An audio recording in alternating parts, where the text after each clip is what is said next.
Hi, folks. Let's talk about the absolute circus we're currently living in, because Democrats are increasingly living in a world that's more like an episode of Black Mirror written by a gender studies major on mushrooms than actual objective reality.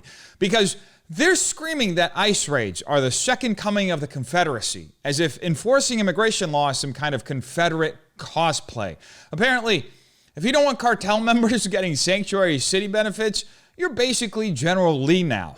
These people act like border agents are goose-stepping through Whole Foods. Today, we're diving into some of the most brain-melting, self-contradictory takes from the left, where historical literacy meets emotional hysteria, and where every policy disagreement magically transforms into a civil rights crisis.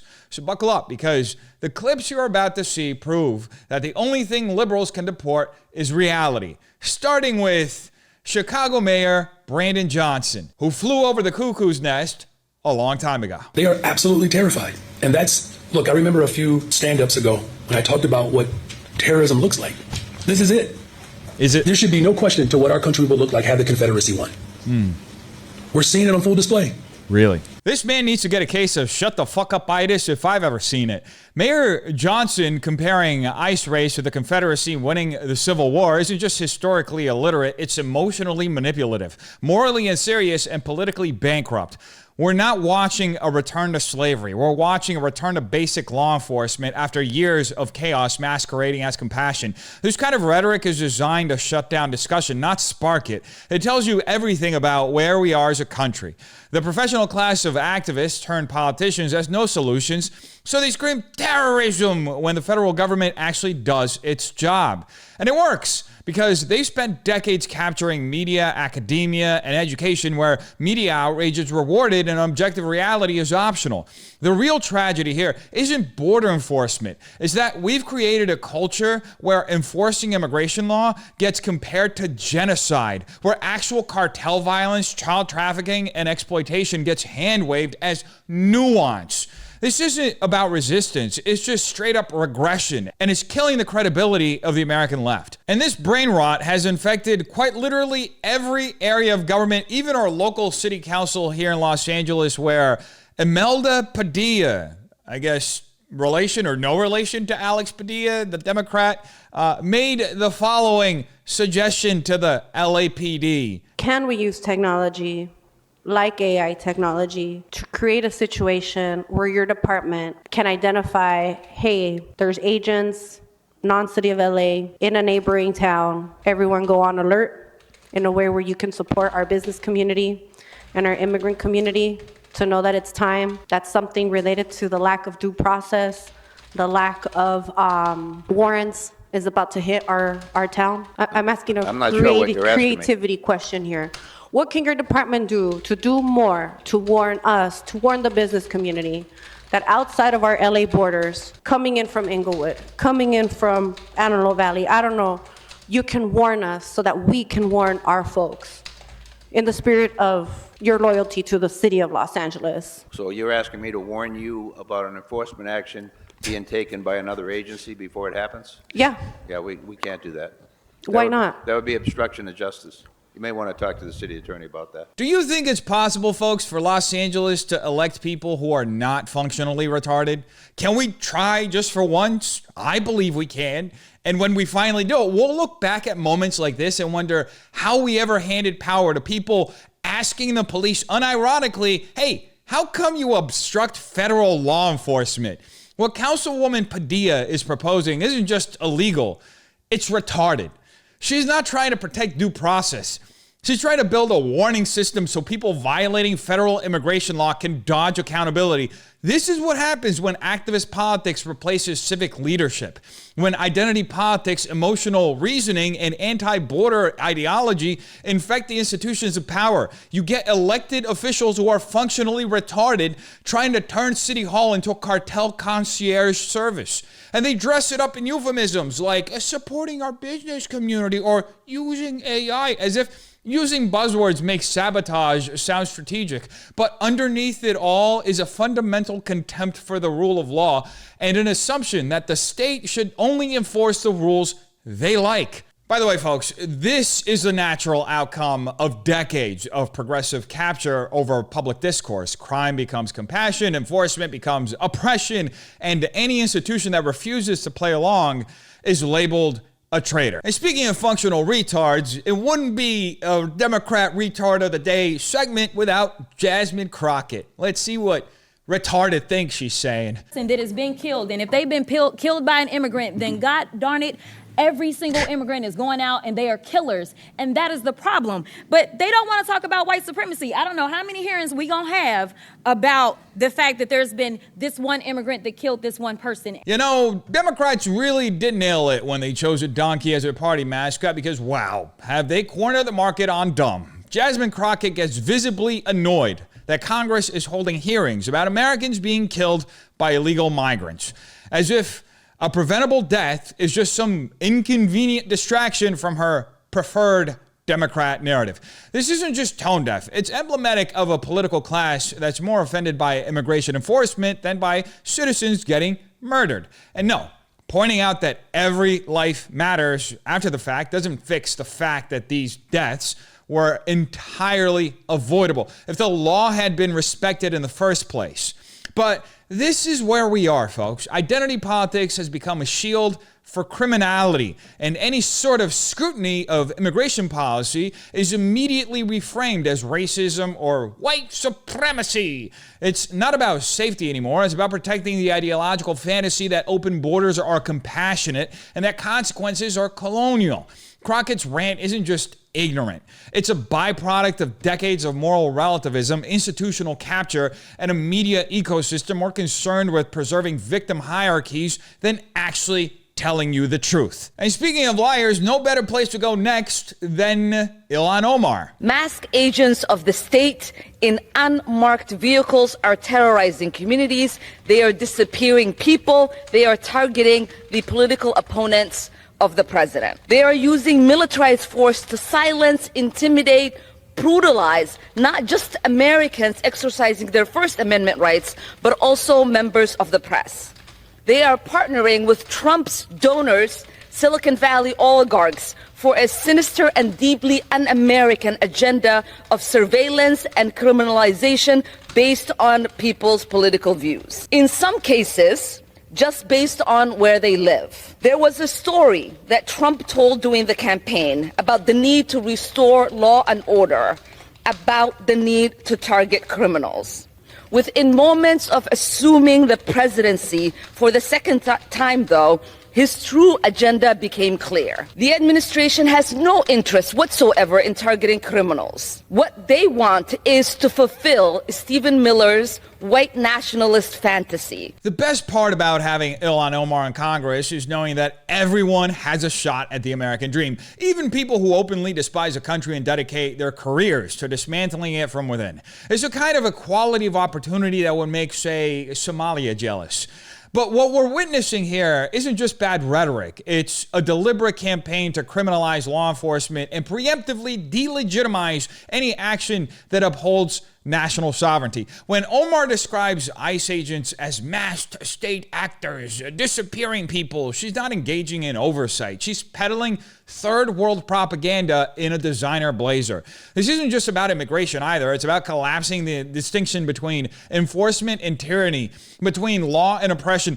The left has spent years building a narrative where the state is only legitimate when it obeys their ideology. Now, any federal action under Trump, no matter how legal or routine, is painted as fascism. It's projection at scale. And it works because institutions like the media, academia, and even parts of big tech are saturated with the same worldview. What this really exposes is how far we've drifted from shared definitions of justice and truth. When you can call border enforcement white nationalism and be taken seriously by half the country, you're not living in a democracy. You're living in a state of narrative war. And the left is fighting that war on every front. I mean, just take a look at Jimmy Kimmel over at Disney, how he fights this war for the left. You're not going to believe it. Los Angelinos have been gathering to demonstrate, and with very few exceptions, peacefully demonstrate, to voice their opposition to this disgusting and unnecessary abuse of power instigated by our mentally ill president, who is dead set on exacerbating this. Who actually wants conflict, who is intentionally inflaming and lying to make it seem like there's a war going on here. He wants there to be a war going on here, and he doesn't care who gets hurt in it. There's no riot outside. We have more so-called unrest here when one of our teams wins a championship. But that's not what you're seeing on TV. Someone sets a fire in a garbage can, 12 camera crews go running toward it. Trump wants it to seem like anarchy, so he goes around, our governor, and he calls in 4,000 troops from the National Guard and 700 active duty Marines. You know, when we had the wildfires that devastated big chunks of our city, he did absolutely nothing. Now that we're in the middle of a non-emergency, send in the National Guard. You know what's actually funny? Jimmy Kimmel never gave a rat's ass when Obama deported more than any other president in history, or sent drones to murder civilians overseas more than any other president in history, or when Biden sicked the FBI on school board moms. But the moment Trump enforces order during coordinated mass protests, suddenly we're in a dictatorship. This is the absurdity of late-night propaganda. The same people who cry fascism every time Trump breathes will shrug off actual chaos on the streets if it serves their narrative. Kimmel's claim that the protests were mostly peaceful while mocking the presence of the National Guard ignores the fact that when cities burn, stores close, and residents are terrified to leave their homes. Peaceful doesn't mean much. It's gaslighting wrapped in a punchline. And it works because the cultural elite have conditioned their audiences to view every act of Republican governance as illegitimate, no matter how legal or measured it is. This moment reveals how deep the rock goes. When comedians become moral arbiters and truth is determined by applause, not evidence, it's not just that Kimmel's wrong. It's that he's playing his part in a broader media machine that launders ideological activism as comedy, keeping millions comfortably numb while their cities decay in real time. Anyway, after a week worth of riots here in Los Angeles, a bunch of leftist orgs funded by George Soros and USAID and the heiress of Walmart ended up getting together and organizing a nationwide Day of Rage. And a lot of the Democrat speakers had some strange energy to them. Like American Federation of Teachers President Randy Weingarten, who said this. You are the community to this president's chaos. And together we build a future of opportunity and justice for all.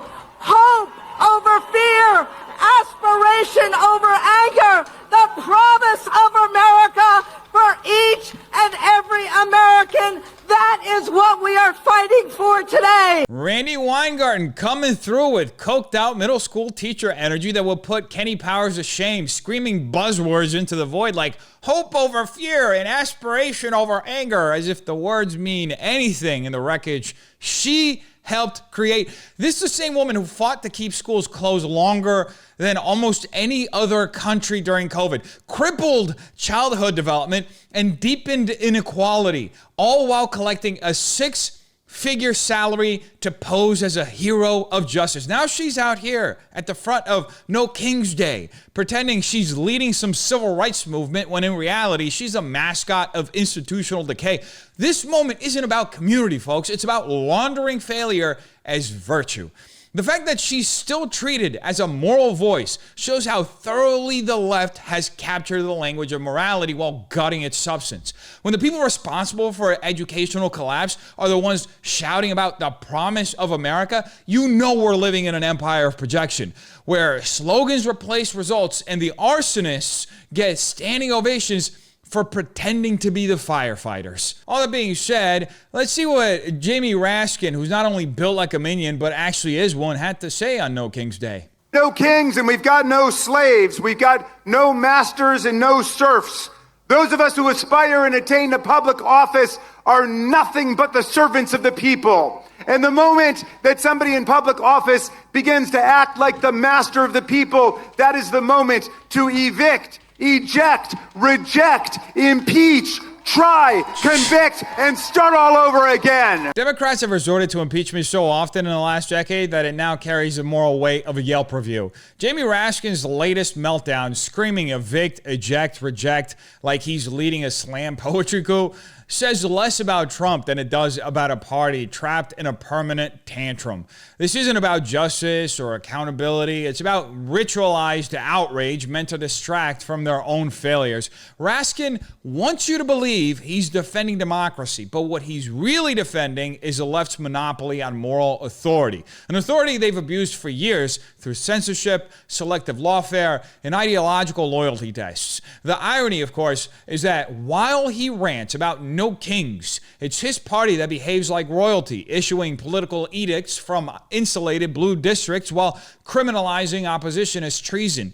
This is the byproduct of a political culture where performance matters more than principle, and where the institutions built to check power are now weaponized to protect it. Oh, and speaking of virtue signaling, it wouldn't be a segment about it without our dear Democrat from California, Alex Padilla, talking about how much of a victim he is in every situation, ever. Not just the one where he got, detained by the FBI. He's a victim, folks. A victim. Victim. I'm just repeating it so you understand. This guy, victim. One last question. Democrats say that Secretary Noem should resign. Is that where you are? Look, that's maybe not my focus right now, but I do think there's some serious questions. How does the cabinet secretary not know the senator from California when she steps foot into Los Angeles? She came through the Center for Confirmation at one point, and certainly how does the Secretary of Homeland Security not know how to de-escalate a situation? It's because you can't or because they don't want to, and it sets the tone. Donald Trump and Secretary Noem have set the tone for the Department of Homeland Security and the entire administration in terms of escalation and extreme enforcement actions. Senator Padilla managed to farm his attainment so much that he's got nothing left to milk from a situation that, in theory, could have earned him some public sympathy. Instead, he's now resorting to the age-old, don't you know who I am defense? The same one finance bros with Napoleon complexes scream outside nightclubs after not passing the vibe check. But this isn't just about Padilla's ego bruising. It's a revealing moment about how the modern Democrat establishment sees itself. These people no longer view political office as service. They see it as nobility, aristocracy. The outrage isn't that a sitting senator disrupted a federal briefing in the middle of civil unrest. It's that the Secretary of Homeland Security didn't recognize him. This sense of entitlement, this belief that decorum and rules only apply to their opponents, is baked into the left's institutional mindset. And when they're not obeyed, they try escalation, even when they're the ones charging the stage. Now, what we're seeing is the collapse of statesmanship into spectacle, where power is less about governance and more about performance. You want to get those TikTok views. An influencer class, basically, in suits, trying to go viral off their own tantrums. You want stats? Let's talk about stats. The state of California, the most populous state in the nation, the most diverse state in the nation, home to more immigrants than any state in the nation, mostly documented, some undocumented. This is the same California that is the largest economy of any state in the nation, fourth largest economy in the world, not despite the immigrant population, but thanks to the contributions of so many immigrants as workforce, as consumers, and as entrepreneurs. So again, focus on the dangerous, violent criminals, no disagreement there, but the folks who are otherwise law-abiding, tax-paying, and enriching communities, there's got to be a better way, a pathway towards legalization, a pathway to citizenship for dreamers, farm workers, and others. Can this guy just shut up already? Please, go back to a time when you only burdened California every few years during re-election season and disappeared the rest of the time. Your ideas are dumb, you look dumb pitching them, and nobody outside of Berkeley faculty lounge is buying what you're selling. Padilla's latest push for mass amnesty is exactly what you'd expect from a politician whose entire worldview is built on race baiting and conflating immigrant with illegal immigrant and hoping no one notices the bait and switch.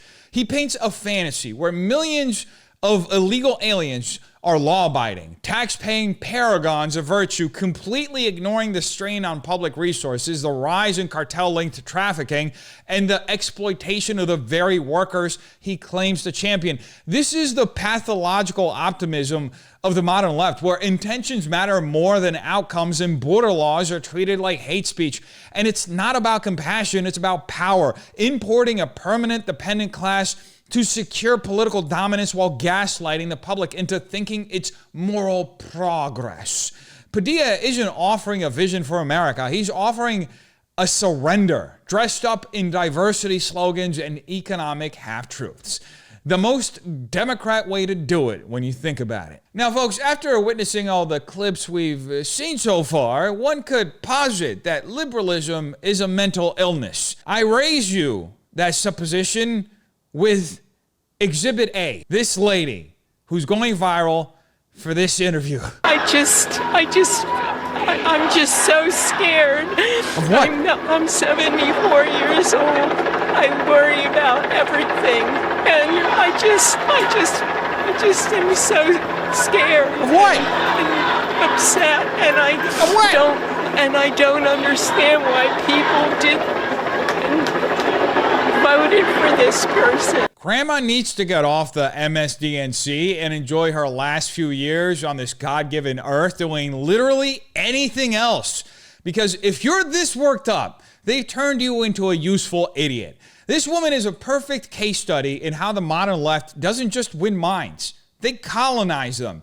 What we're watching isn't political passion, it's emotional captivity. She's terrified, she's confused, and broken, not because of any real policy, but because she's been fed a 24/7 diet of existential panic. Trump's going to end democracy. Republicans are coming for your rights. As fear-mongering as psychological warfare.